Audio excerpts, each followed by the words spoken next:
So guys শুধু মাঠ দেখলে তো হবে না, রাইট? মাঠের আসলে পিছনের গল্পটা এবং মাঠে আপনারা মোর ইম্পর্টেন্টলি কীভাবে আসতে পারবেন সেটার ব্যাপারেও আমরা একটু জানবো। এবং এই ফিল্ডটা, এই টার্ফটা একটু স্পেশাল। এবং এটা কেন স্পেশাল এটা আমরা আসলে এই মাঠের গড়ার পিছনে যারা কারিগর হিসেবে ছিলেন তাদের সাথে একটু কথা বলবো।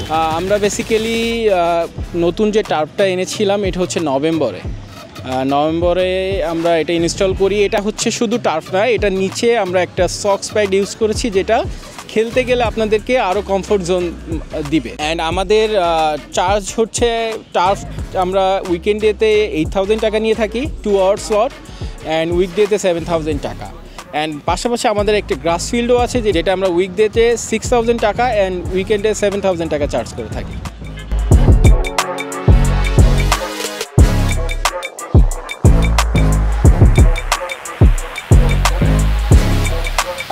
অ্যাকচুয়ালি এটা খুব ভালো ছিল বিকজ নর্মালি সব টার্ফগুলো একটু হয়ে যায়, মানে চারপাশ আটকানো থাকে, একটু ন্যারো স্পেস হয়ে যায়। বাট এই টার্ফটা খুব বেটার ছিল, জায়গা বড় ছিল, আমরা জায়গা নিয়ে খেলতে পারছি।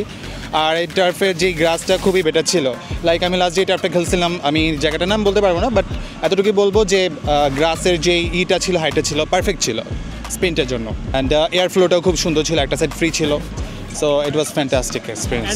ওভারঅল এক্সপিরিয়েন্স বলতে আমি ঢাকায় আরও 6-7টা জায়গা আগে খেলছি। এই টার্ফটা একটু ভিন্ন, অনেকটা নরম, কিছুটা নরম, খেলতে অনেকটা কমফোর্টেবল, এবং স্লাইডিং বলেন, ট্যাকলিং বলেন, এই জায়গাগুলোয় ইনজুরি হওয়ার সম্ভাবনা কম। আর ওভারঅল জায়গাটা অসম্ভব সুন্দর, আশপাশের ভিউটা এবং ফাঁকা পরিবেশ আছে, বাতাস আছে।